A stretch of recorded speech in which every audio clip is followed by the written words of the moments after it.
Jeffrey Epstein committed suicide. People don't believe it. Well, I mean, listen, they have a right to their opinion, but as someone who has worked as a public defender, as a prosecutor, who's been in that prison system, who's been in the Metropolitan Detention Center, who's been in segregated housing, you know a suicide when you see one, and that's what that was. He killed himself. You want me to? I've seen the whole file. He killed himself. That was Director and Deputy Director of the FBI, Kash Patel and Dan Bongino, oh no, who are the two top leaders of the FBI. And even they are saying, as MAGA as they are, that Jeffrey Epstein did indeed commit suicide, which is among, especially MAGA circles, but even other people, a bombshell that they, who kind of ran on, we're going to expose that type of stuff for being a lie, would come out and debunk it. That's not the only thing they debunked in this interview, which is fascinating. Kind of a bombshell.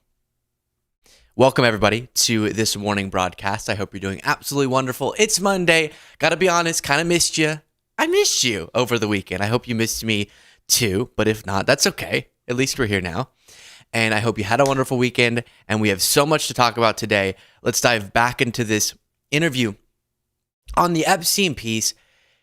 It's very interesting, and I'm desperately curious how MAGA is going to react to a few different things, including this next part we're going to watch, because their whole worldview was constructed when, again, the suspicious characteristics of the death of Epstein, you don't have to be a conspiracy theorist to say, well, that was weird. That was strange. The guy who people believed had connections to other powerful people, cameras weren't there, guards weren't there, and he killed himself. But you would see why he would want to kill himself. Or do we still do the unalive on platforms like this? I don't know. Thank you so much to Isabel Mitchell for the super chat. I'll be reading super chats as we go along, and members, if you become a member while we're live, by clicking the join button on YouTube. Then I'll also read out your name. I appreciate all of you watching live and listening back to the recorded version on podcast platforms and on YouTube. So yeah, that's bizarre that guy ended up dying, unaliving himself. So strange.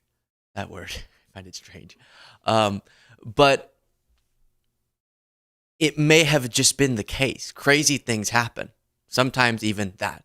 And so then, if you still believe that's not what happened, which again, I don't think you're crazy for questioning it, then, especially if you're MAGA, you start to go, all right, maybe the whole it's the Democratic deep state that covers up everything is not correct, because now your warriors, Kash Patel, Dan Bongino. Dan Bongino was the guy screaming into a microphone to you. You probably got these theories from him. And now he's in the FBI saying the same thing. And Trump is the one with the power to release information about Epstein, and we're not getting it. Pam Bondi is the one with the power, and we're not getting it. So what say you now, MAGA? MAGA. While you're watching, please do remember to click the subscribe button as well. Let's jump into this next topic. Are we going to be surprised at what you learned? You know what, Maria? This is about, I should note, the assassination attempts against Trump. Another thing that we've talked about is MAGA accounts on X saying, it's been this many days and we still don't know anything about Thomas Crooks, the Butler shooter, which is a strange thing given that we know a heck of a lot about him, but they just don't like what we know, I guess, because it wasn't as clear cut of a radical lefty attacking Trump. It was more of a deranged former Republican, current Republican maybe, who was looking into different politicians, and it happened that Trump was the politician coming near him for some distorted, diluted attempt at a legacy.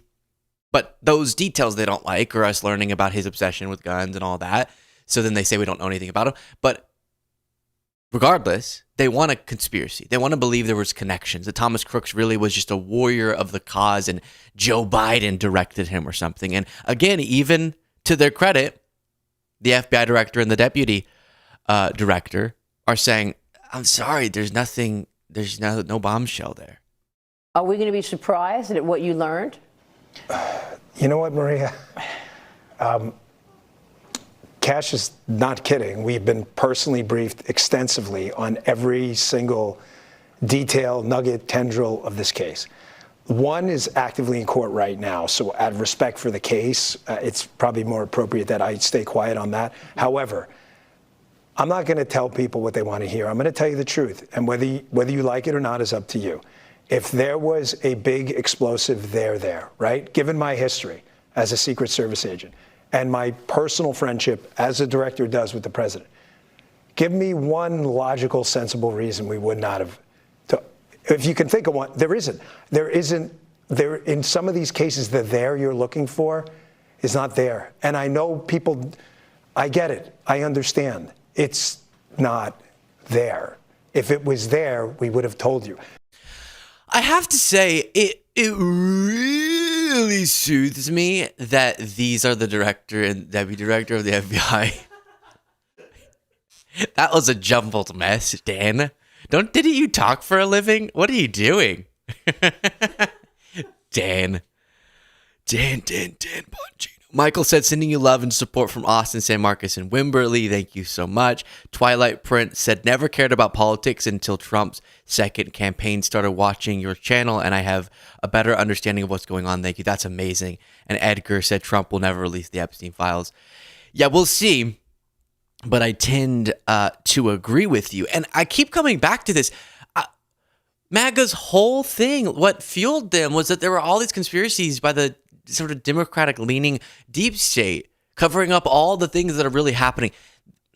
If Dan Bongino, if Trump, if Pam Bondi, if these people who are your picks can't expose the stuff, right now, something that's circulating again is the Clinton kill list conspiracies. If those things aren't going to be exposed when you got the conspiracy theorist in chief in power, even when they could presumably kind of take weak evidence but present it as more strong than it, they're not even doing that. Maybe it's because the things in many cases that you thought were happening weren't. And the simplicity of there's a deep state that is all bad and that is unnamed, but all the people I don't like are definitely named. And then there's Trump and anyone I like who's fighting against it. And all matters of the world come down to that. The globalist deep state against the people I like. I know that's simple, but the world isn't simple. The world is very complex. And sometimes good people do bad things. Sometimes bad people do good things. Sometimes scenarios, it's hard to tell who's good and who's bad. There's interconnected complexities that make the world very difficult to understand, which is where conspiracy theories simplify things. Single groups of people are controlling all of the bad things that keep us down. Not really. It's a little bit more complex than that. Then on January 6th, they try to back up Trump's narrative this way. What actually happened on January 6th?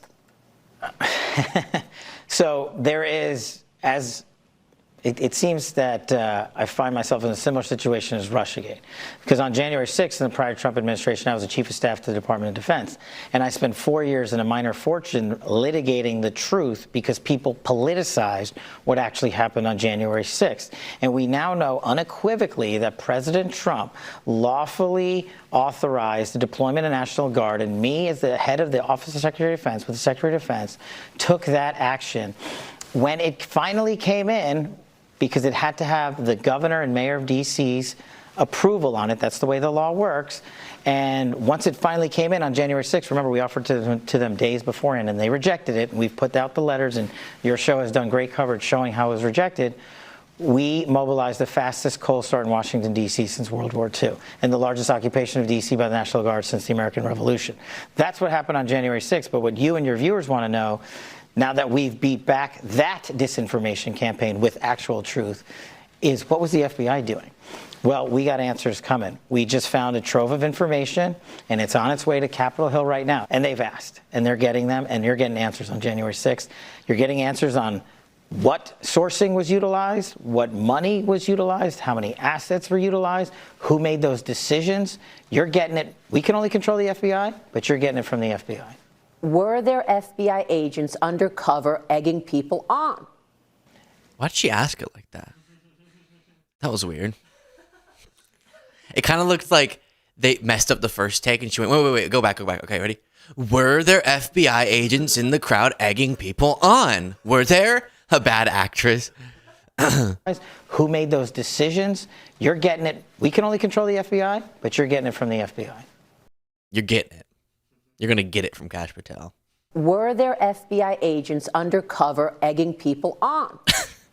Like I said, that answer is coming, and it's on its way to Congress. You're about to, I saw it. I saw the portfolio of information. We dug far and wide to find it. And I'm pretty sure now we have a conclusive, definitive answer.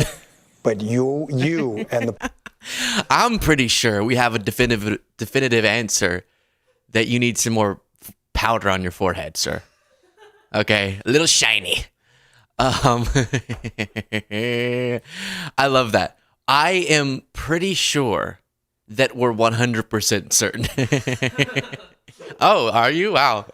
I am nearly, almost, kind of certain that we're 100%, 70% there.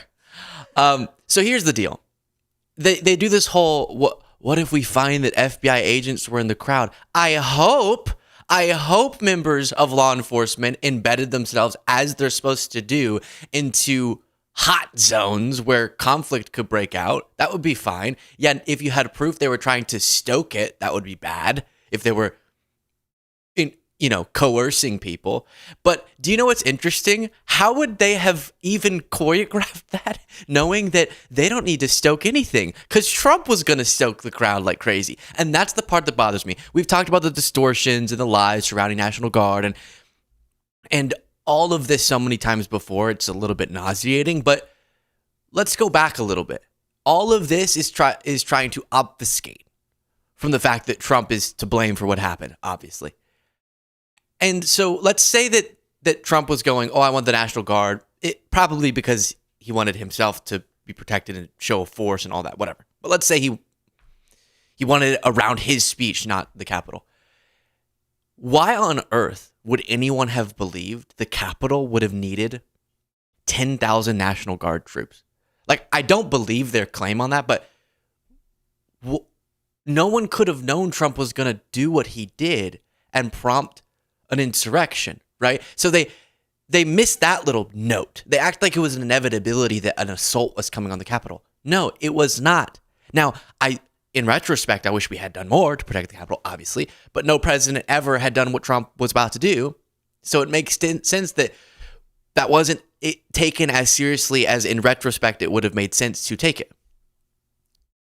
We should have, if what they're saying is we should never underestimate the derangement of Trump, then that's a correct takeaway. We should have overestimated the derangement of Trump and had so many things in place. But ultimately, the National Guard is directed by the president, as a reminder. Jennifer said, impeach. You have, did someone say shenanigans? Who said, can you do a wellness check on the Pope? He met with Vance and Rubio, and we all know Vance is leaving a path of destruction. I didn't say it, but I do have that clip for you in a second. Sarah Season said, you always make me laugh. Thank you. Oh, I appreciate that greatly. We try. The way I see it, this is the new slogan of the show, okay? Lemons to lemonade. Trump's lemons to lemonade. That's what we do on this show, ladies and gentlemen. So that's the interview. Before we go further on some less fun news that we're going to touch on, and then we'll try to get back to some fun things. Please remember, we're doing our live show. A bunch of people have gotten tickets now. It's so exciting. I'm so pumped. But make sure you get your tickets before it's all filled up by going to lukebeasleyshow.com/live. And that link is in the description if you're watching this on YouTube or on podcast platforms. Join us, Austin, Texas, July 5th. It's going to be a sort of patriotic July 4th celebration, talking about the issues, Q&A, entertainment, music, and I'll get to meet all of you, which will be a blast. All right, here's the news from CNN about President Joe Biden being diagnosed with prostate cancer. This is CNN Breaking News. This breaking news, former President Joe Biden has just announced that he has been diagnosed with an aggressive form of prostate cancer. Let's get straight to the White House and senior reporter Betsy Klein with more on this. Betsy. Yeah, Frederica, the White House, the office of former President Joe Biden issuing a statement just moments ago that the former president has been diagnosed on Friday with what they described as an aggressive form of prostate cancer that has spread to his bones. I want to read you this statement again from Biden's personal office. It says, last week, President Joe Biden was seen for a new finding of a prostate nodule after experiencing increasing urinary symptoms. On Friday, he was diagnosed with prostate cancer characterized by a Gleason score of 9 with metastasis to the bone. While this represents a more aggressive form of the disease, the cancer appears to be hormone sensitive, which allows for effective management. The statement goes on to say that Biden and his family are reviewing treatment options with his physicians. Of course, So obviously that's really heartbreaking news, scary news, and our thoughts are with the Biden family and hoping for the best possible treatment. In response to this, Joe Biden posted, "Cancer touches us all. Like so many of you, Jill and I have learned that we are strongest in the broken places. Thank you for lifting us up with love and support." Even President Trump had a normal response, which was kind of surprising to me. "Melania and I are saddened to hear about Joe Biden's recent medical diagnosis. We extend our warmest and best wishes to Jill and the family, and we wish Joe a fast and successful recovery." Exactly.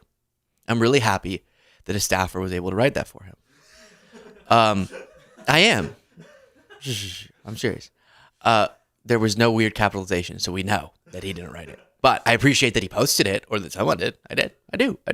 Even, surprisingly, and I'm putting this forward to say, I'm not saying all of MAGA reacted badly. Some did, which we're about to talk about, but not all. So that I'm giving them credit, which is a very low bar. But in response to this headline, Biden diagnosed with aggressive form of prostate cancer, you had even Marjorie Greene saying, "I'm sorry to see this news. Cancer is truly awful. My dad passed away in 2021 with cancer. Praise for Joe Biden and his family." So, good. And that's how everyone should feel. That's how I feel. But then you have an example like this. Piper said, "I may lose followers, but this is how I feel. Biden's going to die surrounded by family. He allowed many to die alone and scared. So many lost the opportunity to say goodbye to their loved ones and provide them with a proper burial. He didn't care. Forgive me if I have zero," and then it goes on. And in response, someone said, "Due to COVID in 2020, I and my 2 sisters only saw our mother through a window. It was only when we called in hospice we were able to enter her room as she lay dying." To which someone else responded, "Who was president in 2020? It wasn't Joe Biden." Isn't that weird? And the original creator of the post had that responded like, "Yeah, that's sad, and that's why I don't care that Biden has this bad medical news." This happened with the Twitter files too. It was like in 2020, the FBI worked with the Biden administration to defeat Trump. Trump was president in 2020. They all forget that. Trump was president in 2020. The pandemic started in 2020. And all of the initial decisions were overseen on the federal level by him. It's so weird. I'm not saying that people also didn't die without the family around them in 2021, but their timeline's all whack. So trending on Twitter was president in 2020. Regardless, I don't even want to get into it, but other icky MAGA reactions were out there, but kind of irritating. And so again, our thoughts are with the Biden family. Moving on to something funny. Okay? A guy named Greg Kelly, who we all know well here because he interviewed Trump one time and was licking his chops the whole time. Doing that. It's a very bizarre interview. You could probably find me covering it at some point. I think one time we titled it around him licking his lips. Only channel on YouTube that ever did that. And he posted a photograph. Oh, darn. Where he's in a suit jacket and there's some paint. And this is a MAGA commentator, okay? There's some paint on his arm. And then a zoomed in photo. Thank you. And he wrote this: giant wet paint blob right on my beautiful jacket. Some fool painted a light pole basically 5 minutes ago on a weekday morning and put the wet paint sign on the ground. True. I was just chilling, leaning on the pole, waiting for the light to change. And when it turned green, I couldn't move because the paint was so sticky. Why has Trump caused all of his followers to not know when to capitalize the first letter of a word? The word paint and sticky and even and paint and all these and custom, none of those should be capitalized. This is so weird. They all just started doing it. Before you know it, they're just going to be like, all the time. Weird. Okay, back to it. When it turned green, I couldn't move because the paint was so sticky. That's funny. Like your tongue getting stuck in the cold to a pole. His up stuck, which is not how paint works. I doubt that he was stuck, but okay. Then I saw I had an even bigger problem with a paint blob on my custom-made Brioni jacket with something and solid gold button, and it's worth $12,000. And there's also a splotch on his watch. I'm not even going to say how much that costs. Kind of obnoxious. That's kind of obnoxious, Greg. I think that train has left the station. Call the cops, refund, punitive damages. My goodness.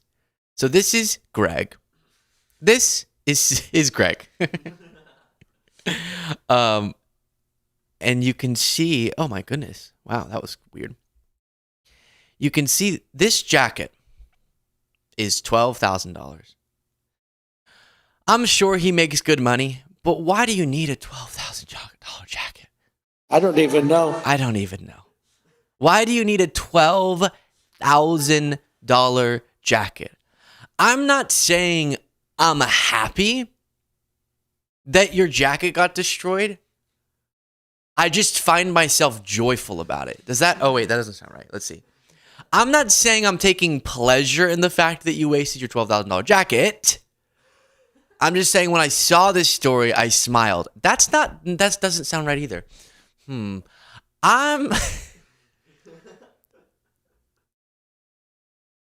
happy you have the money to have a $12,000 jacket. I'm sorry you got paint on it. From my understanding, paint can come out of jackets. I've had paint on jackets. They were $12 jackets at the time, but and I got it out. But I don't know if you could throw his, what was it? His Brioni jacket into the washing machine. I just threw mine in the washing machine. Look at his face too. Oh, whoa. No. And imagine him screaming what he wrote. Call the cops, refund, punitive damages. I could totally picture that just walking down the street. I don't know where he is, maybe New York or something. And I have my coffee and I just see someone like, oh, call the cops. And you're just like, oh, I'm sorry. Can't hear you. And you walk past. Well, sorry. I actually, you know what the good thing is? I don't feel like it's wrong to say I don't care. You know what I mean? Because it's not like a person did that. Like I would denounce if a person splashed paint on him, but he just leaned on a pole and there was a wet paint sign. Now, whatever genius put that on the floor where you could see it, thank you. But there was a sign, Greg. All right, this is so weird. Turkey's president, Erdogan, at the European Political Community Summit in Albania, interacted with Macron. And you know how Macron, the French president, has had these weird interactions with Trump? Well, apparently Erdogan wanted to one-up that. So what you're used to seeing is weird handshakes, right? Oh, they handshake for a super long time. That's funny. That's weird, right? This is so much weirder. This is so weird. Before clicking play, as a reminder, thank you to all of you for joining us live or listening back on podcast platforms on YouTube. If you want to get the live show tickets, those are in the description below, just since people jump on and join us midway through. I want to keep these reminders coming. The join button on YouTube, I'll read out your name if you become a member while we're streaming. And that helps to make all of this possible. And then just make sure you're subscribed, obviously. Here it is. Turkey President Trump said, I'm on Turkey now. What did he say? We're doing Turkey now. That's what it is. It's turkey time. It's turkey time. All right, it's turkey time.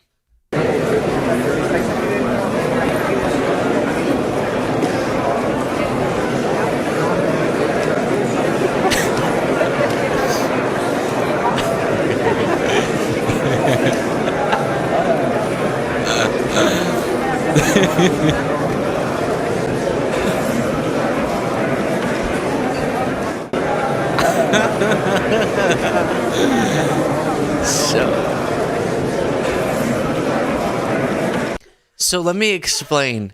What the hell was that? I don't know. Let me explain for our podcast listeners. Macron walks up to give Erdogan a handshake, and Erdogan just grabs with full force and power onto his middle finger, on the tip of his middle finger, and just holds on to just the middle finger and squeezes it. Are you going to grab it? Can you see this? I don't think your arm can get all the way over here. Jaden reached over and volunteered his middle finger to me. That was very thoughtful. Find yourself a colleague who will volunteer their middle finger to you when you need it in a time of need. But that was weird. I don't know what these world leaders are doing sometimes. I mean, was that a power move? It reminds me too much of got your nose. Like, I got your finger. That's not, I don't really, the handshake I get because you're like, I am squeezing your hand too hard. That's just weird. Like, I feel like in a restaurant, you would kind of be like, is that abusive? If a parent was like, I got your finger, don't leave. Kind of like grabbing the ear of a kid, which I don't think you should do that, but, you know, it happens. Cole, thank you so much. Sarah Seasons, thank you so much. Isabel, I think I already, Ella, Ryan, just so many super chats. Sorry, I can't read them all. I appreciate all of you, though. The new Pope, I do think we need a wellness no, I don't think that, to be clear. One of our commenters said we should do a wellness check on Pope Leo the 14th, right? Because he met with Vance, and last time...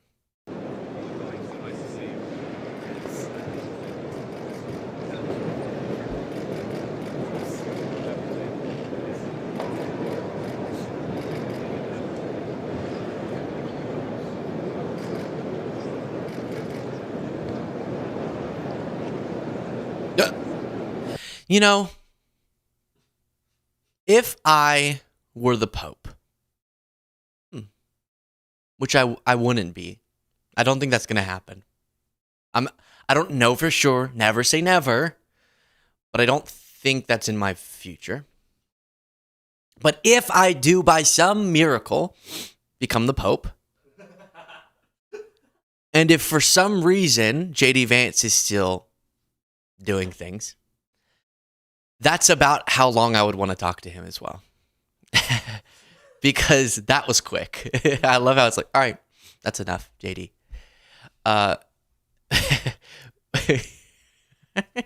Sorry, can you play the JD soundbite? What the hell happened to JD? Yeah, we don't. And the Pope Francis didn't seem to like JD very much. And Pope Leo doesn't seem to like him very much from his past statements. So we talked about already Tom Homan at the GOP Lawyers Conference. Look, it's very Smith. I've noticed in the media. Yes. Thank you, Tom. Just give me a second, though, Tom. Now you have Jim. This was a off-the-rails GOP Lawyer Conference. I mean, normally these are fun and crazy, but this one really got off the rails. I would rather die, I think, than hang out with GOP lawyers. I think I'd rather die. Not literally, but figuratively. Do you know what I mean? But literally. But not literally, but figuratively. But like I would literally rather be dead. But I don't want to die, but I'd rather be dead. Does that make sense? I'd rather it be dark forever than have to interact with GOP lawyers. Okay, I think you get the point. So here's Jim Jordan getting pranked where someone plays a song that's talking about him being a liar. Someone did a great joke here. Help us. The other thing we're trying to get, particularly.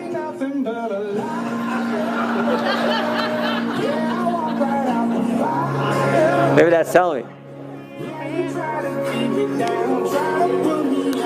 This is great. This is probably a Democrat. There's some Democrat doing this, right?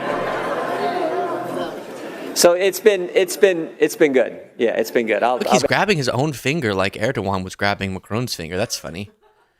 By the way, Jared Frank with the super chat saying, "Can we expect finger grabs in Austin on July 5th?" Listen, how do I say this? Yes. So it's been good. Yeah, it's been good. I'll maybe I'll. The last one, I bet when it happens twice, it probably means you're gonna. I don't know who was next. Whoever's got the mic What are you gets to go saying? last. Does no one at this conference speak? We're coming back to Jim, but to take this off for a second, I didn't expect to do this, so it might take me a second to get it pulled up. But let's just reflect on the segment we did before, because if you missed it, you missed something. It was quite the segment. But here's a reminder of the Tom Homan appearance. I mean, look, seriously. Come on.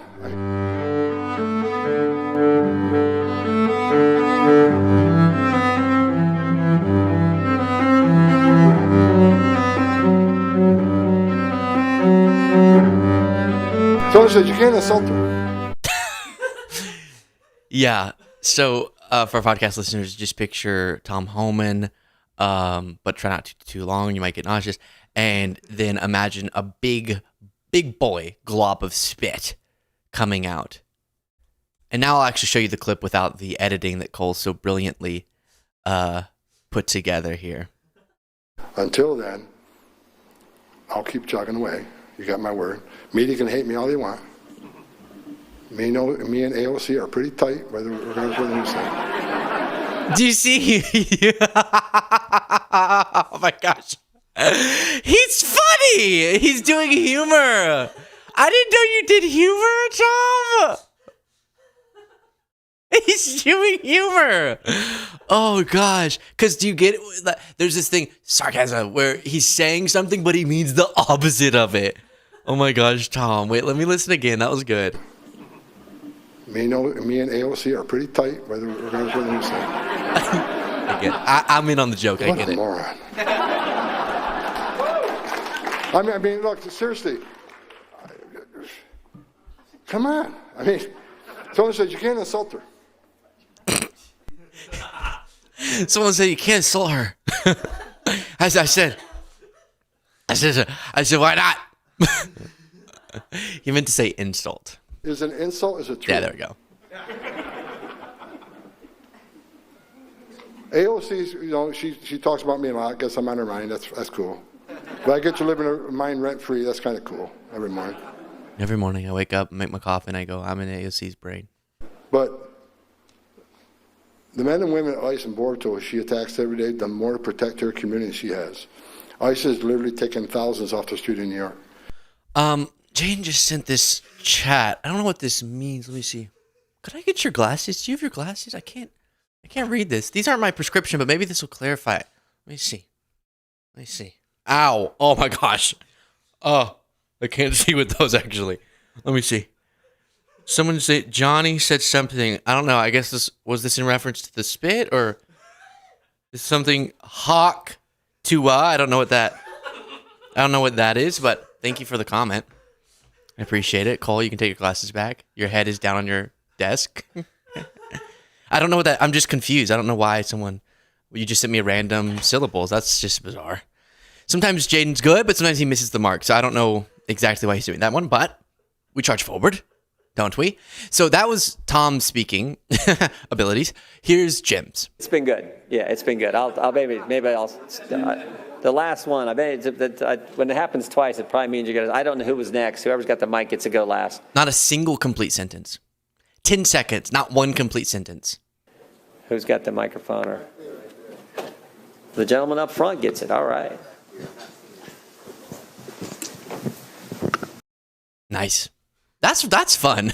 That's riveting stuff. This is funny. Prepare yourself. There are bad words. bad words here. These videos pop up, okay? And whenever I've triple verified something, I make that clear. Whenever I have not triple clarified something, that's what you know you're going to get from me. I'll also clarify that. This has not been triple or even single verified. But if it's true, it's funny, which is that, oh, not funny, bad. Bad, mostly bad, but like a little bit funny. But then I'm also going to make an important point about it, I think.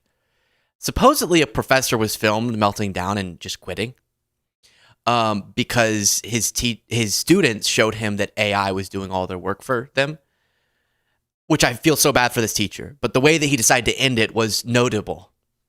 Fuck this class. Fuck the entire university. Fuck the job. Fuck all of you. Right. So that's not totally regular, but I'll skip forward. He gets airdropped some site where they all get their work done for them, and he's figuring out in real time. Supposedly, this looked kind of like a skit, but about my content, and then there's a summary of it. You don't even need me, do you? And you're getting flashcards, and you're getting answers to everything. Who did this? Who? I am retiring now. So, and then that's when he says, F you, F everybody, which is a little much. Like, everybody. I'm everybody, right? Don't F me, Mr. Professor. That's a strange phrase. Don't F me, Professor. I'm serious, don't. I didn't do anything wrong. I've never used AI in school. What? That reminds me of something. I didn't, ever. I don't know why you would accuse me of that. I don't know if you have a guilty conscience yourself. Maybe you're the one who used AI. But regardless, I feel bad for this teacher. And I feel bad for teachers.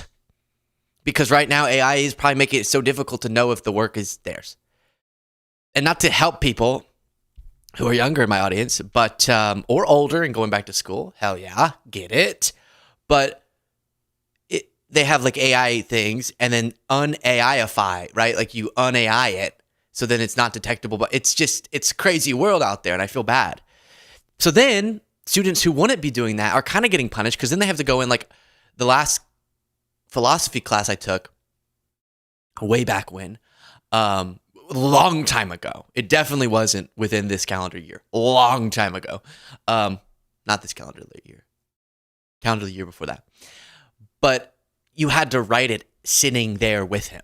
Like all of us would sit in the room and have to write it stuck on one screen in the moment, which was death. So then you kind of, school becomes less fun and more difficult. But you understand why the teachers have to do that, because now you're not going to actually know how to think if AI is doing everything for you. Now we have AI, apparently, according to Zuckerberg. Can we pull that out? Let's reflect on Zuckerberg. Zuckerberg's AI Friends situation. Zuckerberg AI Friend. Apparently we have, I think it's the personalization, who are AI. We have AI work buddies. AI, not AI. Is it AI? Is a sex robot AI? Maybe. AI sex. Like, we got to stop at some point. Otherwise, we're just going to sit and do nothing. I think as the personalization loop kicks in and the AI just starts to get to know you better and better, I think that will just be really compelling. I think that will be really compelling. Why is it that the people who are making AI don't seem like people so much? Like, why can't we have someone who's really charismatic, who's going to work on the AI? It always has, like, I don't want AI to be learning from you, Mark, that you are the model of human. Do you know what I mean? Like, I would use an AI friend, sure, but do I want Mark Zuckerberg as an AI friend? No. Or someone who is raised by him, in a sense? No. one thing just from working on social media for a long time, ruining all of our lives, is there's the stat that I always think is crazy. The average American, I think it's fewer than 3 friends. 3 people that they'd consider friends. And the average person has demand for meaningfully more. I think it's like 15 friends or something, right? I guess there's probably some point where you're like, all right, I'm just too busy. I can't deal with more people. But the average person wants more connectivity. I want less connectivity. No one's ever advocating for that, I get other people want more, and I want them to get more. Take some of my friends. Take some of the people who are texting me to hang out. That would be great. It's a little much, guys. If you're watching, I need me time. I need Luke time. and we're supposed to keep up with every person we've ever met on social media. It's so exhausting. Oh my gosh, you didn't send that person who you were in high school with marriage congratulations. I don't know them anymore. A connection than they have. So, there's a lot of questions that people ask of stuff like, okay, is this going to replace kind of in-person connections or real-life connections? And my default is that the answer to that is probably no. I think I think that there are all these things that are better about kind of physical connections when you can have them, but the reality is that people just don't have the connection and they feel more alone a lot of the time than they would like. So I think that a lot of these things that today there might be a little bit of a stigma around, I would guess that over time... Like having sex with robots. That's what he's talking about. He's cloaking it all in this friends, AI friends. He's really saying we're going to all be having sex with robots. We know what you're saying, Mark, and we don't want it. Has it crossed our mind? No.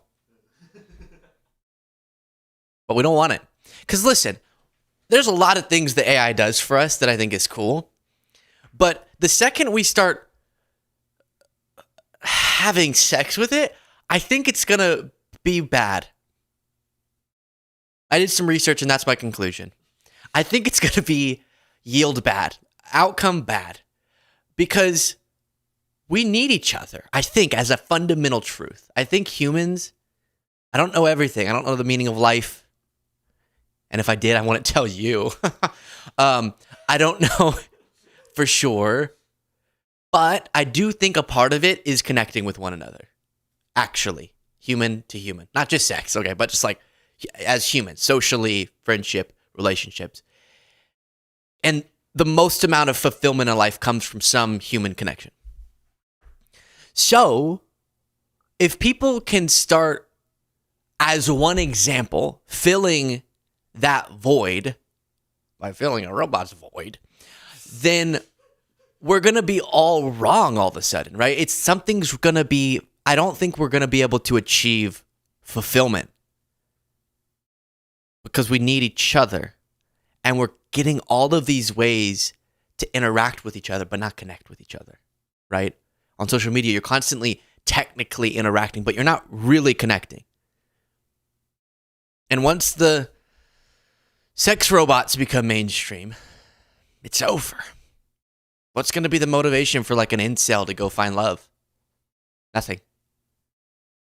You think these Andrew Tate fans, you think they want to go find a complex and dynamic, multifaceted human woman or an AI woman who will do all the things that they say, who they can have ownership over, literally, which they want in a sense, based on their right-wing ideology with real women.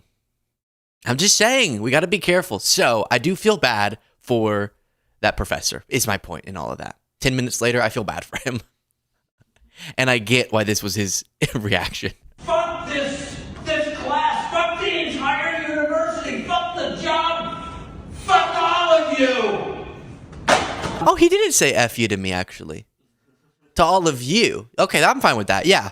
F all of those students. Boo. We hate them. They're terrible. I'm sure he would like me if we met. They're terrible.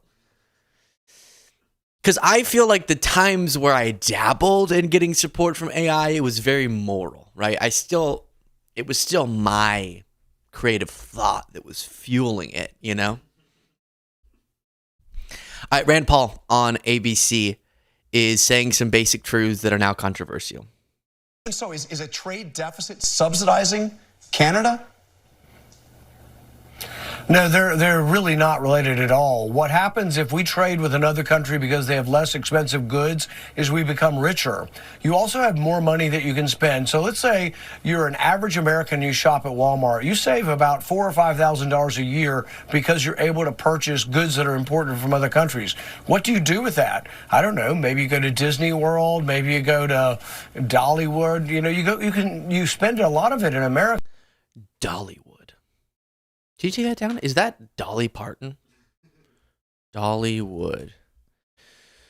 Let's see. Dollywood. We celebrate the best of life as we light up the Smokies with rides, slides, music, food, and laughter day and night. Well, that doesn't help. What does that even mean? We celebrate the best of life? Is rides, slides, and music the best of life? And food? Is a nice funnel cake the best of life? Yeah, it is. Yeah, it is. Oh, man, funnel cakes. But I love how he said, what was the stat he gave? Like $5,000 to $6,000? Let's listen again. Is we become richer. You also have more money that you can spend. So let's say you're an average American, you shop at Walmart. You save about $4,000 or $5,000 a year because you're able to purchase goods that are imported from other countries. What do you do with that? I don't know. Maybe you go to Disney World. Maybe you're not going to Disney World with that. I can tell you. I actually looked up when I came across this clip. In one assessment, the average cost of going to Disney World is $7,000. And it was between 6 and 10 is the average of what people spend. Now, if you do it really on a budget, they said you can do it for 4 something. But I get his point. That could contribute to you going on a trip if you have more money in the pocket. True. And you can finally go to Dollywood. Yay! Life dream. Because you're able to purchase goods that are imported from other countries. What do you do with that? I don't know. Maybe you go to Disney World. Maybe you go to Dollywood. You know, you spend a lot of it in America. Maybe you get somebody to cut your grass. There's all kinds of things that happens to that extra money, but you are richer because you've gotten a product at a lower cost. And this is what the marketplace does. It drives prices down and it pushes efficiency, but it isn't one country against another. All of that is an artificial accounting. We've had a trade deficit with China ever since 1976, and yet we got richer and they got richer. Yep. I mean, he's right. It's pretty simple, but he is correct. And there's more to it than that. I saw that we're having some ticket sales coming around. I don't know if I'll read that necessarily because that's not a public transaction, so maybe you don't want your name read. But thank you for getting it to the people who are purchasing it as we're live here. And thank you to all the super chats. And Moonchild has been a member for a month by clicking the join button below. I appreciate it greatly. It's a little bit more complex than just cheaper goods necessarily makes everything better. It's not that simple. But the misunderstanding of the trade deficit being inherently bad is a good point. I saw that I guess Al Green is also pushing for impeachment of Trump. Let's see. Bringing to the attention of everyone the countdown to impeachment. The countdown. The countdown begins tonight. Whenever he stood up and protested, he got some insane backlash. I want to preface with it was some of the things that were said were disgusting and MAGA was outrageous. And also, and some of you aren't going to like this, but I don't really understand this. Countdown to impeachment. Like, is impeachment justified for Trump? Yeah, obviously. He's violated the Constitution like 10 zillion times. In any reasonable world, he could be impeached and removed lickety-split, and the whole country would be like, yep, that makes sense. But is that the country that we're in? No. Are we going to impeach him while Republicans are in power? No. And does it come off kind of politically performative? Yeah. And I think that going into the midterms, people need to be provided with a strong alternative vision, not just the countdown to impeachment message. It just strikes me weird. And him using the photo of him protesting makes it feel like that was just to get a photo. It just, I just don't love it. I don't love it. Accountability, that is constitutionally mandated. And has Trump justified it? Yes. So then do you have an obligation to? I guess sort of logically, but it's kind of like how I wanted Trump to be defeated at the ballot box back during the campaign season, meaning whenever the 14th Amendment legal case was brought that sought to remove him from the ballot, I was like, that is true. Like, he did violate that provision of the Constitution, which would then justify him being barred. And I just think it's going to be better to defeat this movement ultimately if he's not prevented from running by getting off the ballot, but instead by being defeated. That's ideal, right? Because then you're defeating the ideology, not just the person. I think it's a similar thing here. He's going to have to be, everyone wants the quicker fix. He needs to be defeated because people choose to. So it is justified to impeach him. Are we going to get the votes to remove him from office? No. Unless the midterms, every single seat goes Democratic, which it won't, then no. So it's just kind of, some of it you can use to get attention on the bad things he's done, fine. But some of this strikes me as a little bit bizarre. Just bizarre. And I don't like when it feels like sometimes people are trying to benefit their own public status with a needless thing, as opposed to it having a clear strategy to it. And we need a clear alternative policy vision that says this is why you should vote for us. And these are the reasons you should vote against Trump. And it's not just sort of like giddily waiting to impeach him but not remove him. That doesn't do anything for anybody. And we need more. And on that, I thank you all so much for watching. I appreciate you. I love you. I love you back. Oh, I always forget that's there. I'm not even trying to go to that. That seems like, and I'll talk to you next time.